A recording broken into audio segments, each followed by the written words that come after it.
मेरे बेटे हमेशा मेरी हर इशारे पर चलते थे, मेरी हर बात को अंतिम सत्य मानते थे। मैंने अपनी बहुओं को हमेशा नौकरानियों की तरह रखा, उनकी इच्छाओं और भावनाओं को कुचलते हुए, उन पर हर तरह का जुल्म ढाते हुए यह समझा कि यही मेरा अधिकार है। फिर मेरे छोटे बेटे ने एक अनाथ लड़की से शादी कर ली। वह लड़की कोमल थी, पर उसमें एक अदम्य साहस भी था। वह मेरे डर से नहीं कांपती थी। मेरा बेटा, जो हमेशा मेरी गोद में पला था, उसने पहली बार उस लड़की को अपनी पत्नी के रूप में प्राथमिकता देनी शुरू कर दी। मेरे आदेशों को वह पहले की तरह तुरंत पूरा नहीं करता था, बल्कि पहले अपनी पत्नी की सलाह लेने लगा। मेरा दिल जलने लगा। मेरी सत्ता को चुनौती मिल रही थी। एक दिन जब उसने मेरी बात को नजरअंदाज करके अपनी पत्नी की बात मान ली, तो मेरे भीतर का ज्वालामुखी फट पड़ा। मैंने उस पर चरित्रहीनता का झूठा आरोप लगा दिया। मैंने रोती धोती गिड़गिड़ाती उस अनाथ बहू को नहीं देखा। मैंने अपने बेटे पर दबाव डाला, भावनात्मक रूप से उसे तोड़ा और अंततः तलाक दिलवा ही दिया। वह बेचारी फूट फूट कर रोती हुई अपना सामान समेट कर चली गई। घर में एक अजीब सी शांति छा गई। मेरे बेटे ने मुझसे एक शब्द भी नहीं बोला।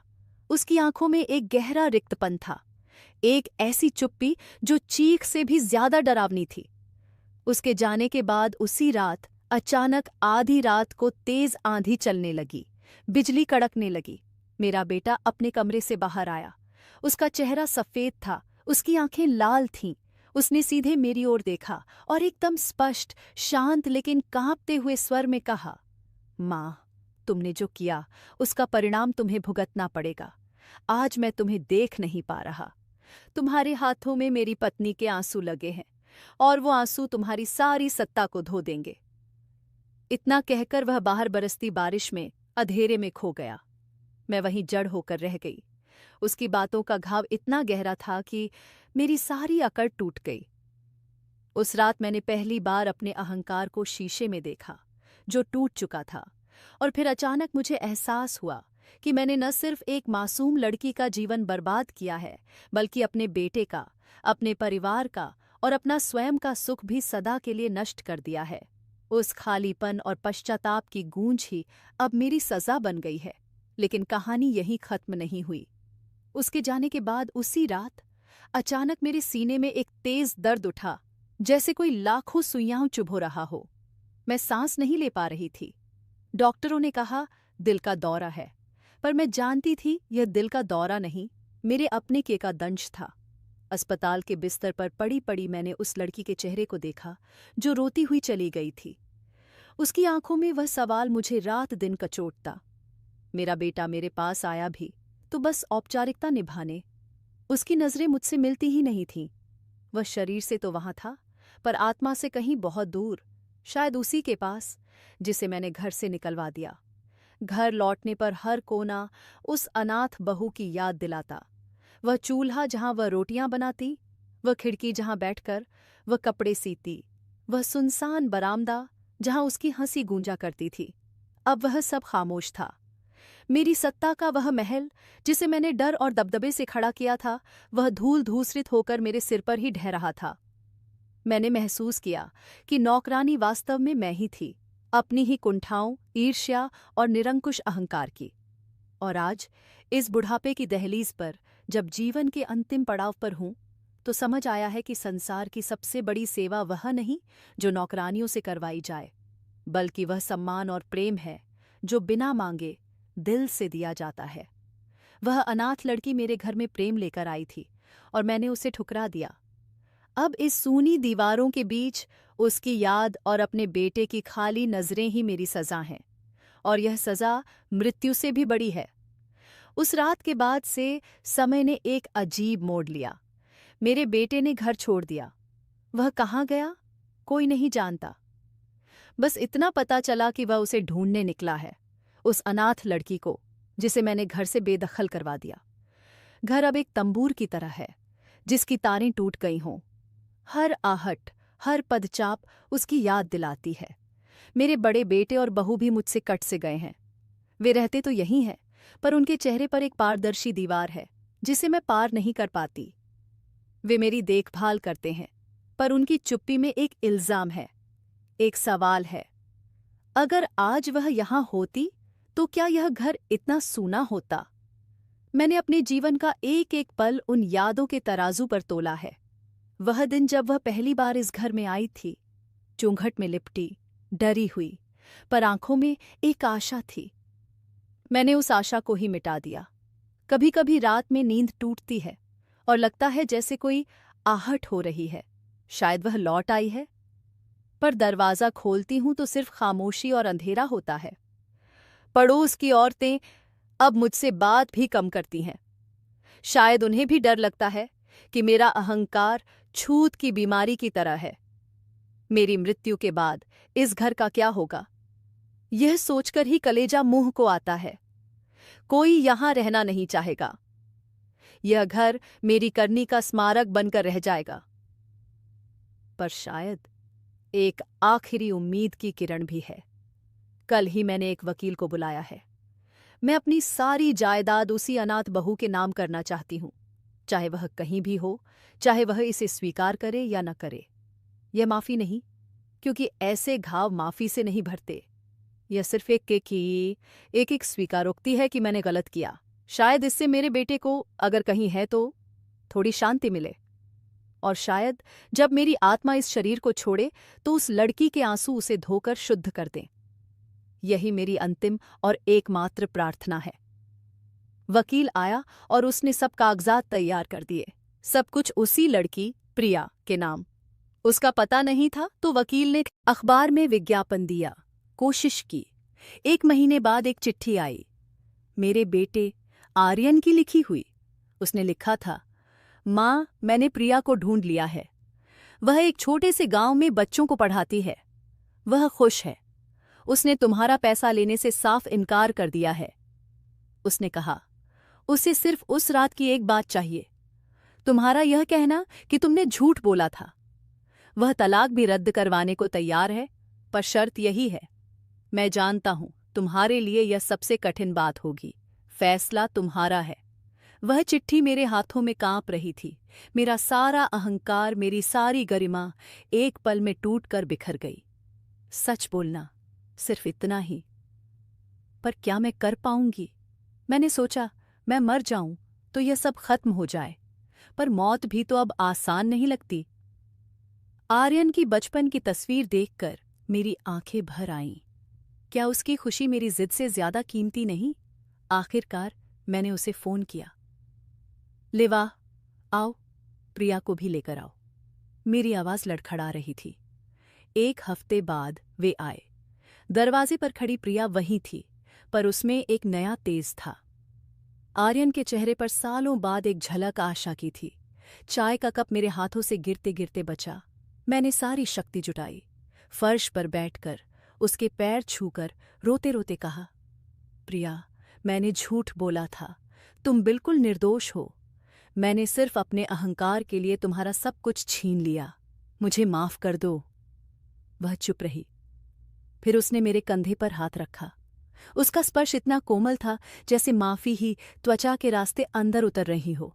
उसने कुछ नहीं कहा, बस मुस्कुरा दी। आर्यन की आंखों में आंसू थे। वह एक ही रात नहीं रुके, पर उस रात घर में वह पुरानी खुशबू लौट आई थी जो गई हुई सोची थी। आज वे दोनों मुझसे मिलने आते हैं। प्रिया मेरे लिए खाना बनाती है और मैं उसकी गोद में सिर रख कर सो जाती हूँ। मेरा बड़ा बेटा अब मुझसे बात करता है। यह तलाक रद्द हो गया है। मैं जानती हूँ पुराने घाव पूरी तरह भरे नहीं हैं, पर अब वे हवा लग रहे हैं। और उस रात जब मैंने सच कहा, तब जाकर मैं सचमुच एक माँ बन पाई। शायद जिंदगी की सबसे बड़ी सीख यही है, अहंकार की दीवारें गिराने के लिए सच की एक छोटी सी ईंट ही काफी होती है। और प्रेम, वह फिर से उगाता है, बस जमीन को थोड़ा नम करने की देर होती है। आज मेरी जिंदगी का सबसे हसीन दिन है। प्रिया और आर्यन ने एक छोटा सा खूबसूरत घर लिया है और आज उसमें गृह प्रवेश है। उन्होंने मुझे भी वहीं रहने के लिए कहा है, पर मैंने मना कर दिया। ये पुराना घर जहां मैंने इतना दुहक दिया, अब यही मेरी तपस्या का स्थान है। लेकिन आज का दिन खास है। प्रिया ने अपने हाथों से मेरे लिए एक साड़ी लाई है, नीली, आकाश जैसी। कहती है, माँ, आज आप यही पहनकर आइएगा। मैंने पहनी। शीशे में देखा तो लगा जैसे सालों बाद मैंने अपने आप को देखा है, बिना किसी मुखौटे के। घर सजा हुआ है। प्रिया के बच्चे, जिन्हें वह पढ़ाती थी, वे सब आए हैं। उनकी हंसी से घर गूंज रहा है। मेरे बड़े बेटे और बहू भी हैं, और आज उनके चेहरे पर वह दीवार नहीं है। सबके बीच बैठकर मुझे लगा, यही वह स्वर्ग है जिसे मैंने अपने हाथों से तोड़ दिया था। पर प्रिया ने उसे दोबारा जोड़ दिया। खाना खाते समय एक बच्ची ने मेरे पास आकर पूछा, दादी, प्रिया मैम कहती हैं कि आप बहुत अच्छी कहानियां जानती हैं, एक सुनाओ ना। सबकी नजरें मुझ पर टिक गईं। मेरा गला भर आया। मैंने एक गहरी सांस ली और कहा, हाँ बेटा, सुनाऊंगी।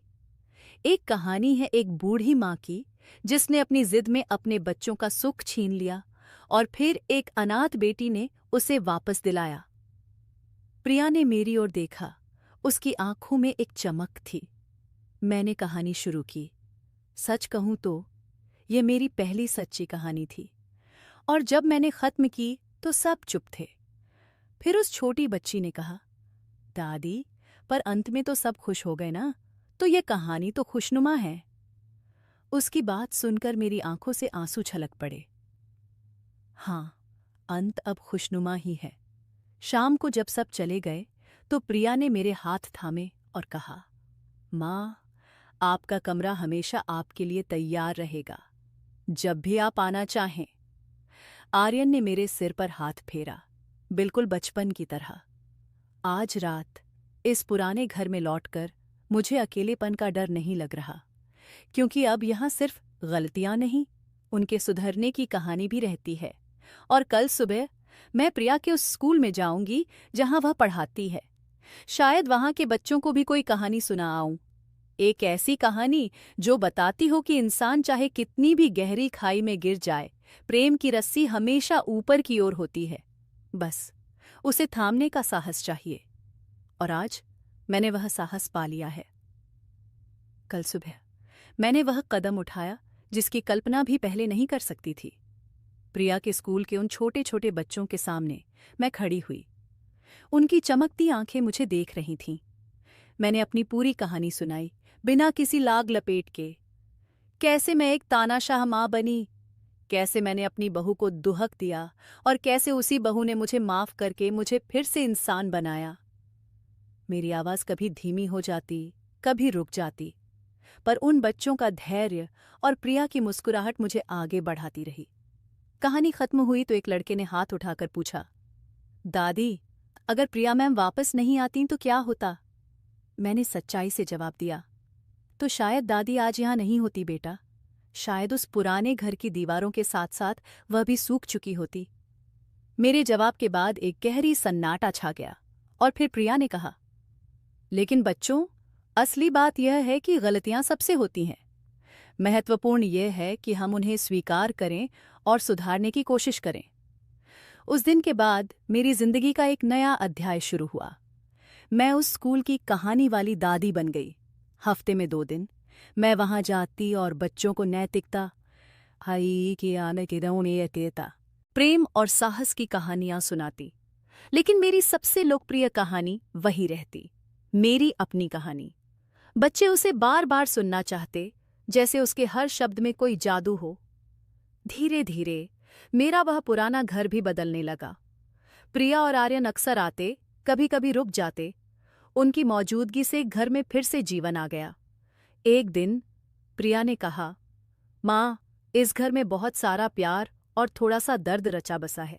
चलिए इसे एक ऐसी जगह बनाते हैं जहां सिर्फ प्यार ही बचे। उसने मेरे बेडरूम की दीवार पर एक बड़ी सी तस्वीर लगवाई, हम तीनों की, जिस दिन गृह प्रवेश हुआ था। उस तस्वीर में मेरी आंखों में शांति है, आर्यन के चेहरे पर मुस्कान है, और प्रिया मेरे कंधे पर हाथ रखे है गिके है। आज साल भर बाद हम तीनों उसी पुराने घर के बरामदे में बैठे हैं जहां कभी मैं प्रिया को डांटा करती थी। चाय की चुस्कियां लेते हुए आर्यन कहता है, माँ, कभी सोचा भी नहीं था कि यह दिन देखने को मिलेगा। मैं मुस्कुराती हूं। मेरे भीतर का वह कठोर अहंकारी व्यक्ति अब पूरी तरह विदा हो चुका है। उसकी जगह एक नरमी, एक समझ और एक गहरी कृतज्ञता ने ले ली है। शाम का सूरज डूब रहा है और आसमान में लाल पीले रंग बिखरे हुए हैं। प्रिया मेरे पैर दबा रही है। मैं उसके सिर पर हाथ फेरते हुए कहती हूँ, तुमने मुझे सिर्फ माफ ही नहीं किया, तुमने मुझे फिर से जीना सिखाया। वह ऊपर देखती है और कहती है, नहीं माँ, आपने ही वह साहस दिखाया जो बहुत कम लोग दिखा पाते हैं। आपने अपनी गलती स्वीकार की। आज रात जब मैं सोने जाऊंगी तो उस पुराने दर्द का कोई सपना नहीं आएगा। इसकी बजाय कल सुबह स्कूल के बच्चों को सुनाने के लिए एक नई कहानी सोचूंगी। एक ऐसी कहानी जो बताती हो कि जिंदगी की सबसे बड़ी जीत दूसरों पर हुकूमत करना नहीं, बल्कि खुद के अंदर के अहंकार को हराना है। और यह जीत मुझे मेरी बहू ने दिलवाई। संसार की सारी दौलत से ज्यादा कीमती यही एक सच्चाई है जो अब मेरी विरासत है। और यह विरासत मैं उन सब बच्चों में बांटना चाहती हूँ जो मेरी कहानी सुनते हैं। शायद यही मेरे जीवन का अब एकमात्र और सबसे बड़ा उद्देश्य है। समय की धारा के साथ साथ मेरी कहानी भी फैलने लगी। एक दिन स्कूल से एक पत्र आया, एक प्रकाशक का। उन्होंने मेरी कहानी एक पुस्तक के रूप में छापने का प्रस्ताव रखा। पहले तो मन विचलित हुआ, क्या यह मेरी गलतियों का प्रदर्शन नहीं होगा? पर प्रिया ने कहा, मां, यह प्रदर्शन नहीं, प्रायश्चित है, और शायद किसी और के लिए मार्गदर्शन भी। आर्यन ने मेरा हाथ थामा। मां, आपकी कहानी सिर्फ आपकी नहीं रही, अब यह हम सबकी है। पुस्तक का पहला संस्करण पापड़ी नाम से छपा।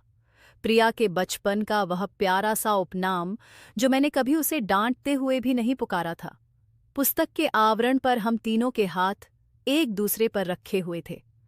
विमोचन समारोह स्कूल के उसी हॉल में हुआ जहां मैंने पहली बार अपना दिल खोला था। उस दिन मेरे बड़े बेटे और बहू भी थे और उनकी आंखों में अब वह दूरी नहीं बल्कि एक गर्व था।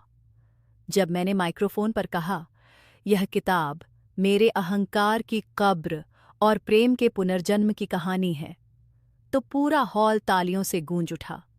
किताब ने लोगों के दिल छू लिए। मुझे पत्र आने लगे, कुछ बूढ़ी माँओं से जो अपने रिश्तों में सुलग रही थीं, कुछ बहुओं से जो दर्द सह रही थीं।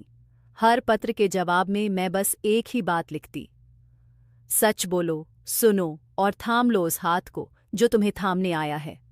प्रिया और मैं मिलकर एक छोटा सा समूह भी चलाने लगे, पापड़ी संवाद, जहां सास बहू आकर खुलकर बात करती बिना डर के। फिर वह दिन आया जब प्रिया ने मुझे खबर दी वह मां बनने वाली है। यह सुनकर मेरी आंखों में आंसू आ गए, पर अब वे दुहक के नहीं, एक अनंत आशा के थे।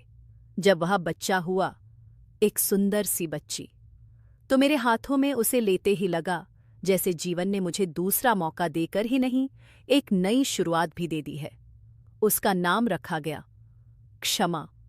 वह मेरे पुराने घर की हर दीवार पर नई रोशनी बनकर चमकने लगी। आज क्षमा 2 साल की है। वह मेरे पास बैठकर उसी किताब के रंगीन चित्र देखती है और मैं उसे सरल शब्दों में कहानी सुनाती हूँ। एक बार की बात है, एक दादी ने बहुत बड़ी गलती की, पर फिर उसने माफी मांगी और सब फिर से अच्छा हो गया। वह अपनी छोटी उंगली से प्रिया की तस्वीर पर थपथपाती है और कहती है, माँ, और फिर मेरी तस्वीर पर थपथपाकर कहती है, दादी, प्यार। सूरज एक बार फिर डूब रहा है। मैं, प्रिया, आर्यन और क्षमा, हम सब एक साथ बरामदे में बैठे हैं। मेरे जीवन का यह वह हिस्सा है जिसका मुझे कोई अंदाजा नहीं था। मैंने कभी नहीं सोचा था कि मेरे अहंकार की छाया में दबे बीज से प्रेम का इतना विशाल वृक्ष उग सकता है। यह वृक्ष अब न सिर्फ हमें छाया देता है, बल्कि उन सबको आश्रय देता है जो इसकी शाखाओं तक पहुंच पाते हैं। मेरी कहानी का अंत नहीं हुआ है, बल्कि यह एक नई भाषा में लिखी जा रही है। क्षमा की मासूम मुस्कान में, प्रिया के अथक समर्पण में, आर्यन की सहज माफी में और उन अनजान लोगों के पत्रों में जो अब पापड़ी को अपनी माँ कहते हैं। मैं जानती हूँ एक दिन मेरा शरीर इस कहानी को छोड़ देगा, पर इसकी पंक्तियाँ, इसकी सीख और इसका प्रेम हमेशा गूंजता रहेगा। और शायद कहीं दूर बैठी कोई कठोर हृदय वाली माँ मेरी कहानी पढ़कर अपनी बहू के हाथ थाम ले। यही मेरी कहानी की सच्ची समाप्ति होगी, या यूं कहूं, एक नई शुरुआत। क्षमा के 3 साल के होने पर हमने स्कूल के पीछे एक छोटा सा बगीचा बनवाया और उसका नाम रखा क्षमा उद्यान। यह कोई साधारण बगीचा नहीं था। यहाँ हर पौधा उन लोगों ने लगाया था जिन्होंने पापड़ी संवाद के माध्यम से अपने टूटे रिश्तों को जोड़ा था। एक पेड़ वह विधवा माँ ने लगाया जिसने अपनी बहू को घर वापस बुलाया। एक झाड़ी वह बहू ने लगाई जिसने अपनी सास का दिल जीता। और बीचों बीच एक खूबसूरत चमेली का पौधा था जिसे मैंने स्वयं लगाया था। उसकी सुगंध पूरे बगीचे में फैलती मानो माफी की खुशबू हो। एक दिन बगीचे में बैठे बैठे प्रिया ने मुझसे कहा, माँ, आपकी कहानी ने इतने लोगों की जिंदगी बदली, हमें इसे और आगे ले जाना चाहिए। उसने एक विचार रखा, पापड़ी गांव, समाज से तिरस्कृत हुई बुजुर्ग महिलाओं और बेसहारा बहुओं के लिए एक आश्रय जहां वे एक नई शुरुआत कर सकें। विचार सुनकर मेरी आंखें चमक उठीं। मेरी सारी जमा पूंजी, वही जो कभी मैंने प्रिया के नाम करनी चाही थी, अब इसी काम आनी थी। पहला पापड़ी गांव हमारे शहर से दूर एक ग्रामीण इलाके में बना। उद्घाटन के दिन जब मैंने वहां की पहली महिला 60 साल की बिंदिया, जिसे उसके बेटों ने घर से निकाल दिया था, को चाबी सौंपी तो उसने मेरे पैर छू लिए। मैंने उसे तुरंत उठाया और गले लगा लिया। उसकी आंखों में मैंने अपना ही पुराना प्रतिबिंब देखा, डर, अपमान और फिर एक झलकती आशा। मैंने उससे कहा, बहन, यहां कोई पैर नहीं छुएगा, यहां तो हर कोई एक दूसरे का हाथ थामेगा। समय बीतता गया, पापड़ी गांव की ख्याति फैली। एक दिन एक अप्रत्याशित मेहमान आया, मेरी पुरानी पड़ोसन सुशीला, जो कभी मेरे अहंकार की सहयोगी थी। वह बूढ़ी, टूटी हुई लग रही थी। उसने बताया कि उसके बच्चे भी उसे अकेला छोड़ गए हैं। मैं तुम्हारी किताब पढ़कर आई हूं, उसने आंसू भरी आंखों से कहा, और मुझे एहसास हुआ कि मैं भी तुम्हारे पुराने रास्ते पर चल रही थी। क्या मैं यहां रह सकती हूं? उसे देखकर मेरा दिल भर आया। प्रिया ने मुस्कुराते हुए उसका सामान उठाया और कहा, चाची, ये आपका भी घर है। बुआ, आज काताए सोगाती। क्षमा 5 साल की हो गई है। वह पापड़ी गांव में सबकी लाडली है। वहां उसकी कई दादियां और माएं हैं। एक शाम जब हम सब बगीचे में बैठे थे, क्षमा ने अचानक प्रिया से पूछा, मां, दादी पहले बुरी थीं क्या? एक पल की चुप्पी के बाद प्रिया ने उसे गोद में उठाते हुए कहा, नहीं बेटा, दादी पहले डरी हुई थीं, और जब डर बहुत बड़ा हो जाता है तो कभी कभी लोग सख्त दिखने लगते हैं। पर देखो, अब दादी कितना प्यार देती हैं। मैंने क्षमा को गोद में ले लिया। सूरज की आखिरी किरणें चमेली की बेलों पर पड़ रही थीं। मैंने सोचा, जीवन कितना अद्भुत है। एक समय था जब मेरा डर मेरे प्रेम पर हावी था। आज मेरा प्रेम न जाने कितने लोगों के डर को दूर कर रहा है। मेरी व्यक्तिगत कहानी अब एक सामूहिक गाथा बन चुकी है, और इस गाथा का हर पात्र, चाहे वह बिंदिया हो या सुशीला, मेरी ही तरह टूटकर बिखरा और फिर जुड़कर चमका है। मैं जानती हूं कि मेरे जीवन का सूरज अस्त होने वाला है, पर मुझे कोई डर नहीं, क्योंकि मैं जानती हूं कि मेरे बाद प्रिया की करुणा, आर्यन का सहयोग और क्षमा की मासूमियत इस कहानी को आगे बढ़ाएगी। और शायद सदियों बाद जब कोई पापड़ी गांव की नींव के बारे में पढ़ेगा तो उसे यह जानकर हैरानी होगी कि यह सब एक ऐसी स्त्री के अहंकार से शुरू हुआ था जिसने अंततः प्रेम की भाषा सीखी। और शायद वह पाठक भी अपने हृदय का द्वार थोड़ा खोल दे। यही तो है जीवन का चक्र, एक गलती, एक सबक, और फिर एक ऐसी विरासत जो अनंत काल तक मानवता को स्पर्श करती रहे। मेरी कहानी पूरी हुई, पर यह गाथा अमर है। और फिर एक दिन जब पतझड़ के सूखे पत्ते अक्षमा उद्यान में झर रहे थे, मुझे लगा कि मेरा शरीर अब वह सब कर पाने में असमर्थ है जो मेरी आत्मा चाहती है। पर मैं चिंतित नहीं थी, क्योंकि मैंने देखा था कि कैसे प्रिया अब पापड़ी गांव की हर छोटी बड़ी जिम्मेदारी संभाल रही है, और आर्यन उसके साथ कंधे से कंधा मिलाकर चल रहा है। क्षमा तो अब हर बुजुर्ग महिला का हाथ थामकर चलना सिखा रही थी। मेरी कहानी अब मेरे हाथों में नहीं, बल्कि उन सबके हाथों में सुरक्षित थी। मेरे जन्मदिन पर, जो मेरा अंतिम था, पूरा पापड़ी गांव एक परिवार बनकर इकट्ठा हुआ। बिंदिया ने अपने हाथों से मेरे लिए पायस बनाया था, क्योंकि मैं ठोस आहार नहीं खा पाती थी। सुशीला ने मेरे सिरहाने बैठकर भजन गाए। उस दिन मैंने किसी से कहा नहीं, पर मुझे लग रहा था कि यह मेरी अंतिम पूर्णिमा है। शाम को जब सब चले गए, तो प्रिया, आर्यन और क्षमा मेरे पास बैठे रहे। क्षमा ने मेरा चेहरा अपने नन्हे हाथों से छुआ और बोली, दादी, तुम सुंदर हो। उस पल मैं समझ गई कि मैंने जीवन में सब कुछ पा लिया है। रात में जब चांदनी बरामदे में चादर की तरह बिछी हुई थी, मैंने प्रिया से कहा, मेरी पुस्तक के अंतिम पन्ने पर तुम लिखना, वह पन्ना अभी खाली है। प्रिया की आंखों में आंसू थे, पर वह मुस्कुराई। वह पन्ना कभी खाली नहीं रहेगा माँ, हर नई शुरुआत उस पर लिखी जाएगी। मैं मुस्कुराई और गहरी शांत नींद में सो गई। सुबह मैं नहीं उठी। मेरे शरीर ने विदा ली, पर मेरी उपस्थिति उस बगीचे की हवा में, उन किताबों के पन्नों में और हर उस महिला के हृदय में बस गई जिसने पापड़ी गांव में अपना घर पाया। मेरी अंतिम इच्छा के अनुसार मेरी चिता की राख को अक्षमा उद्यान की चमेली की बेलों के नीचे बिखेर दिया गया, और उसी दिन से वह चमेली और भी सुगंधित हो गई। लोग कहते हैं कि उसकी खुशबू में एक शांति है, एक ऐसी शांति जो गलतियों को क्षमा करना और नया प्रेम जगाना सिखाती है। आज जब प्रिया पापड़ी गांव के नए विस्तार की योजना बनाती है, तो वह मेरी कुर्सी को खाली नहीं छोड़ती। क्षमा वहां बैठकर ड्राइंग बनाती है, और आर्यन सबको बताता है कि यह सफर एक कठोर दिल वाली मां से शुरू हुआ था, जिसने अंततः अपना हृदय पूरी मानवता के लिए खोल दिया। मेरी कहानी का यह अंत नहीं है, यह तो वह अनुक्रम है जहां से नई कहानियां जन्म लेती हैं।